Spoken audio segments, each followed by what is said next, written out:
Your case, I wanted to ask. So I'm guessing you're not. I had in my mind, I thought you're almost like a day trader. No. So I think that's good just for you to clarify, because Yeah. I'm seeing like now your approach is more conventional and much safer. Yeah, super long term. I don't even listen to whatever it is going on in the news, because I know this is just like noise. It'll cloud your judgment. Yeah, That's why I'm looking at it, but I have to like stay away from it, because now I'm just like, let me just, because with crypto we have like those extreme volatilities, which I'm guessing in the stock market it just doesn't happen like that. It does. It does as well. But when you look at it like when you look at it in the grand scheme of things, if you like, say for example, even if you zoom out that ETH chart to like 5 years, whatever it is that happened today is like this small. Yeah. It's just a small thing Yeah. in the grand scheme of things. Yeah. And that's exactly how I approach my investment philosophy. I'm going to buy something because I can see there is data to back it. And this company is trending in the right direction. They're making good decisions. Yeah. They're making money as well. And from there, their trajectory is expected to grow at this rate. So I want to be an owner in that company because they're doing well and they will pay me back in terms of like my money will appreciate, and I'll also possibly get dividends. Yeah. If I get that, I'm winning on two fronts without having, I just work once and that's it. Okay, now another thing I have to ask, because it's just been slipping my mind over and over again, because you've mentioned dividends a couple of times, right? Yeah. So how does it work with stocks? Because like for what I would call dividends in bonds, it's payouts after every 6 months. So how does it work in stocks? In stocks, it's every 3 months, every quarter. Oh, every quarter. Every quarter when a company does earnings and they report they're going to give a dividend, every quarter you're going to get money into your account. Bank account. No, on the platform account. Yeah, okay. you get the money. If you want to withdraw 100%, you can go ahead and do it. Oh, but now the dividends come separately, I'm guessing, from your holdings. Yeah, that will come. So if you want to like go, it'll come into your kind of like cash portfolio, like an account. Yeah. So it'll go there, and then it'll be like, okay, cool. You have X amount.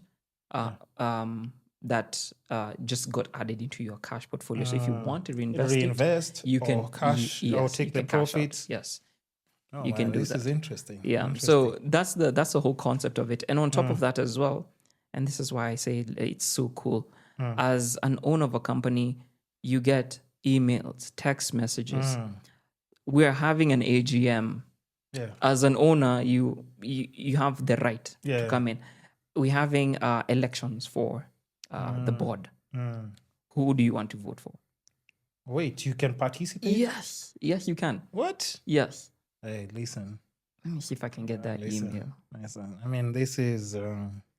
so I hope, like, guys always ask me so many times, like, okay, so how can we approach this? So I think, like, for somebody like you to come to the platform, very, very informative. Because I think the one thing that a lot of people miss out on is just the knowledge of doing these things. And I would say also, like, just look at right now with content creation. Yeah. Your average Kenyan, their aim is always just to get like an iPhone and upgrade like almost every year. Yes. And that's why you see like payment plans and everything now they're available like in Kenya. But I'm just guessing. So now it means if you can afford an iPhone and even make payment plans, you should be able to afford to put something like in an investment portfolio. Yeah, as you check that out, that's an email I got from one of the companies I own. Okay. Yeah, like you can vote. But to come back to like vote now. Yeah, vote. Ooh, okay. Vote for the person that you want or the direction that you feel like we need to take as a company. Your voice actually counts as an owner. Okay. So what you're just saying about influencers, and this is something that I wanted to like talk to, bro, I'm not even gonna lie. Like I had a crush on one of them. I'm not gonna mention her name, but she's light skinned, so yeah. You know yourself. You know yourself. But I just wanted to challenge. I was like, you know what? The whole idea of you making money is great, fantastic. But what if, as part of your arrangement, if possible, with this company, just ask them, pay me X amount, and then the rest pay me in equity. Give me an ownership stake in your company. Yeah. Just heck, even it's like 1% or 0.1%. Give me just, something. just have that discussion Yeah. with all your clients and just see. Maybe one will say yes. And that makes you an owner, which Yeah. means that you can actually enjoy the profits for that company as long as it's working and it's doing well in the long term. So that was just something I learned from LeBron. You know, him when you want him to come into and do something for your brand, give me something from the company. Give me a ownership. stake. Give me an ownership stake as well. Let me be an owner. Let me be a decision maker. Let me also give you access to, the pool of people that I work with to help to push the company forward so that we have joint success together. So that's that. But the mentality here in Kenya, of course, is like, hey, nipatie zangu mi nikanyage. I swear, that's just the thing. And yeah, that's just how it is.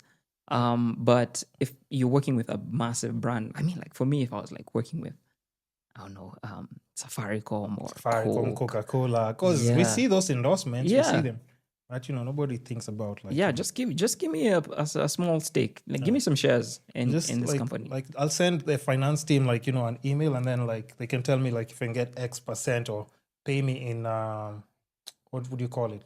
Pay me in stocks or pay me in any, but don't even take cash. So it's called equity, right? Yeah, equity. Yeah, pay me in equity instead of cash. Yes. Now, when you start talking that way, I think by the end of the year, you'll be in a very good position. Oh, yeah, 100%. And it's not even for now, it's for the long term. Long term. Yeah, which means that even if your kids come, they're kids and that stake is still within the family, they're good. They're taken care of. Especially like considering somebody's paying you X amount and then now you start receiving dividends. Oh Lord. Bro, I'm telling you, those dividends. Nothing can beat that, because unfortunately now, as we're talking, we have like just the influencer culture, like even right now in the country. A lot of people are making money in so many different ways. But then again, the lack of financial literacy. What am I looking at? This right here. This was when? For March 26th. For Safaricom PLC. Yeah. I'm telling you, this is this yours? This is mine. So how do you do the Safaricom ones? Same thing I do the US ones. Come on, man. But with a local platform? With a local platform from Stanbic. Oh, from Stanbic. Yeah, Stanbic Bank have a platform. Okay, now I'm in StanChat. I can't just keep having like different bank accounts. I can ask my relationship manager. Just ask. Yeah. If they offer. But for me, I feel like Stanbic have a good platform. It has better UI in the market right now to be able to buy Kenya stocks. What's UI? User interface. Basically, how you interact with the platform. It's not the best, but... But you can check like... let me check for StanChat. For StanChat, I just use it maybe for bonds, of course, and... oh, come on. Let's see if it's open. I thought, like, even for me, I was just intrigued with StanChat because I could go and see bonds that are available and stuff. But I didn't know about, like... I didn't inquire if you can have like local stocks like in your app, because I think there's some things maybe that can be included. Oh yeah, for sure. Let me see.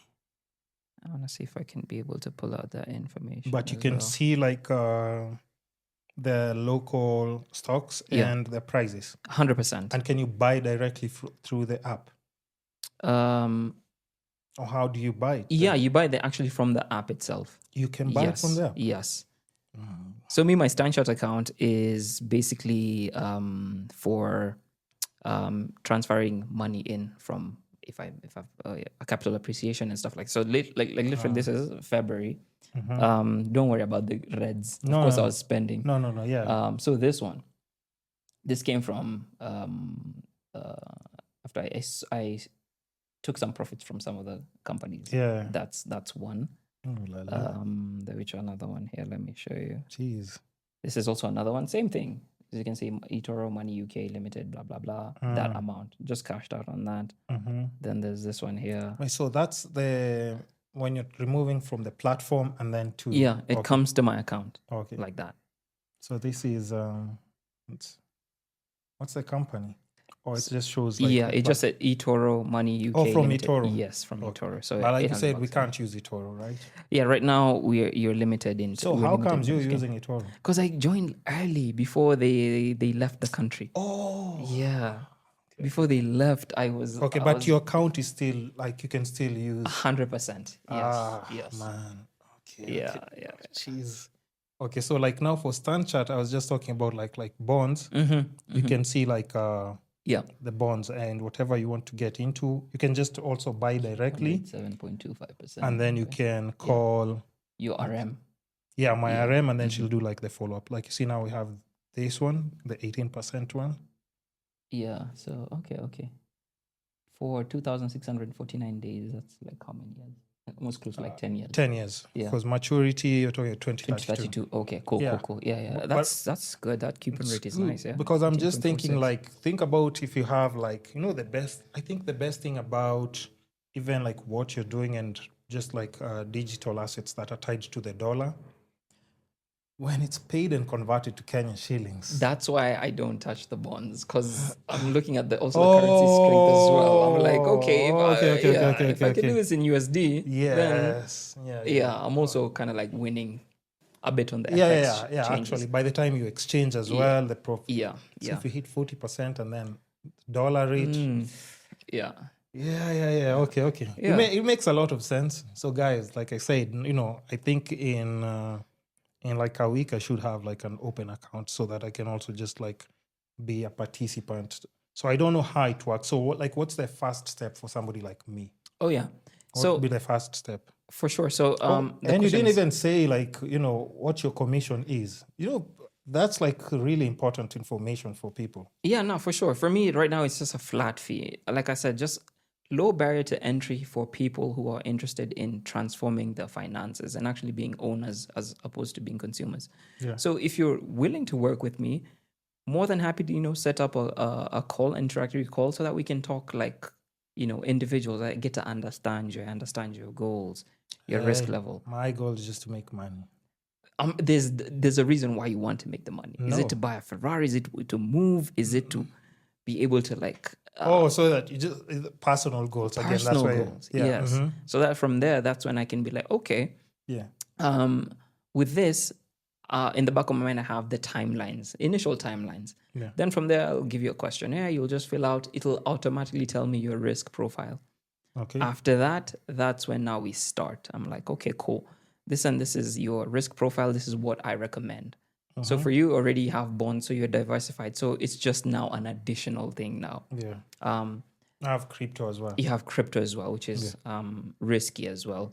Crazy risky. Yeah, I don't think there's anything else that can scare me after the crypto. Crypto we've is gone hella through risk. Like, I'll let you go back to what you're saying, but like our worst case scenarios, like even for this, kind of stressing me a bit because I'm like, that was just a silly move because I knew what I was supposed to do and I didn't do it. Yeah. But, by the time the FTX guy messed up like the whole crypto market, got arrested. Yeah, I remember. I mean, what's his name? Sam something. Sam Bankman. Friedman. Friedman. Yeah. SBF. People just call. But this is somebody like the whole company was sponsoring like even NBA games and everything. Yeah. And messed up everything for so many different people. But at the time, I remember like Ethereum were going to like 4,000 or something, close to 4,000. Yeah. Wow. So remember we are heading towards 4,000. So I remember I'm just telling my friend like, bruh, like next year, because we're talking about like towards, I think, December, January. So I'm just telling my friend like, bruh, I'm telling you this year, it's about to go like nuts. Yeah. Because if we're heading to 4,000, I'm projecting 8 to 10,000, and even how everybody else is talking by the end of the year. That thing happened. Our like Ethereum dropped to, because my biggest holding is on ETH. ETH dropped to 900. I'm just gonna say, JT, man. If I was big on crypto, I'd be buying. If at 900, I'm buying. No. But at the time, how it happens. Like it happened when everybody's holding because we're waiting to get to 8,000. Yes.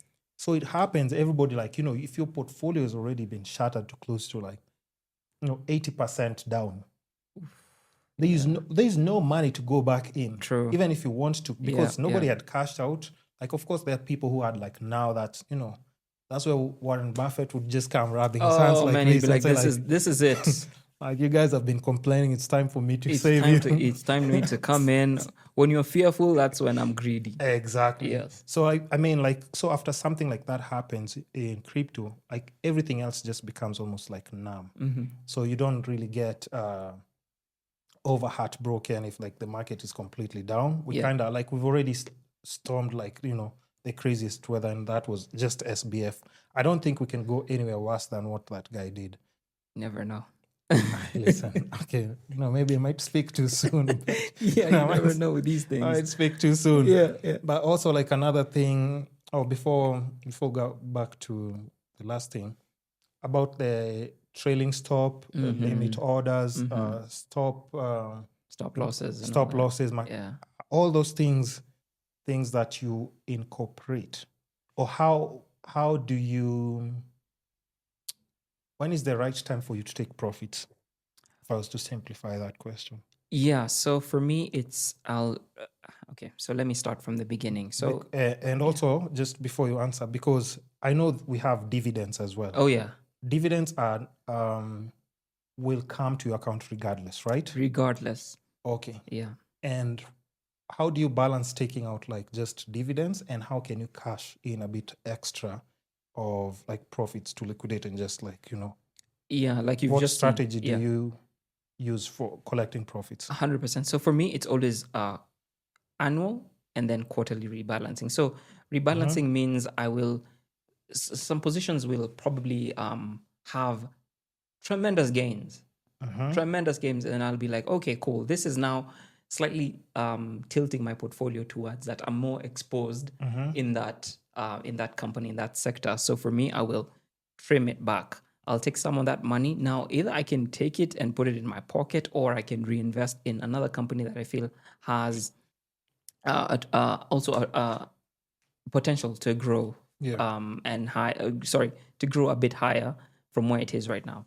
So that's what rebalancing is all about. Just moving money to laggards, if I can call them that, or putting some money in my pocket. That's when I'll take profit. So that's a quarterly exercise. And then towards the end of the year, that's when now I'll look at the total returns of the entire portfolio and be like, okay, this year I've been able to return X percent. What do I want to do? Do I want to like cash out a bit, maybe spoil myself or do something, or do I still want to hold and just let that money continue compounding on its own? So that's when the whole decision comes in. It's usually a calendar date. Yeah. So yeah, that's how it is. I'm just, you know what? Let me go to the other questions that I had written down. Okay. First of all, say nothing. because the thing is, are you always in the country 24/7? How is your availability? Because I see you traveling in and out. Yeah, in and out. It's spoiling yourself a lot. I mean, the whole idea is just to be like, whatever it is that your money is working for you. So I don't have to get into my pocket to enjoy myself. Probably it'll just be like little money here and there. Yeah, because it's the one that's sweating and doing all the hard work. I can take some of it and just enjoy it and just be a human being, know, that kind of thing. So, yeah. So how much time do you spend in the country? It depends on the season, to be quite honest. Like now we're going into July. I know I might want to like run away for a while. Why? Oh, because it's cold. Because it's cold and it's summer outside. Yes, and that's when like. But the thing is, like, when now you go outside, you can't stay for too long because you're gonna spend a lot more. It's too much fun. It's so much fun out there. So you're like, okay, cool. Let me just do a quick one, maybe 2 weeks, come back. And then just kind of like now decompress. And then I'll build from there. Another thing, also just through the platform, because like on Forex and crypto, there's leveraging and stuff. Like, is that something that's possible in? Or is that something you stay away from? Yeah, I stay away from leverage, and I have a proper story. So I hope you're watching this, Steve. I still owe you $50. We were trying to do an experiment with him. And we started off on his portfolio with $50, and I can show you. And my goodness, leverage is just, it is amazing when it's working in your favor. And then when it turns around, it will bite you hard. So let me. And I think I've always been like those people. Like I'm just not touching leverage because I Yes. think this will just wipe me out. Because now you're kind of like getting your feet in gambling now, Yes, that is gambling for pure sure. gambling. Yeah. So let's check this out. Yeah, let's zoom in. So we started off. We started with $50. Yeah. We bought some companies hasn't shown here, Mm-hmm. but we started off like that. He made 62 cents that day. That was the 19th of March this year. Yeah. But the same day, 19th of March, he was up $2.56 from 62 cents. Yeah. Same day, I think he closed at $5.39. So on a $50 account, he's made $5. This is insane. Yeah. Sorry. So yeah, I think he was just showing me the floating PNL. So this one was like $7. The following day, 24th, it was $9. This is the no. Well, is that the same $7 added $2 more or another now? Yes, $7? Oh, yes. okay. It's just so now added, it's now to $9. Yes, it's now up to $9. Okay. So we got all the way to up to $21. This is 50% return Yeah. on his $50 investment. Yeah. And yes, he was going crazy with leverage. And and that's leverage. Eh? yeah, this was leveraged. So we got all the way up to $29, close to 60% return on $50. And then unfortunately, Trump and what he was doing in the market, and the noise. And this is the thing, that's why I don't like trading. I think, so a couple of days later, 31st of March, you were already in the negative. So now you see such things, and it's crazy because now, and I think I've always told like some of my friends, like, I can't. It gets to a point where if you build a portfolio like quite well, there's some gambles you can't take because you're not like now. You don't have like $50 to be wiped out in your account. You have a couple of M's that will be wiped in your account.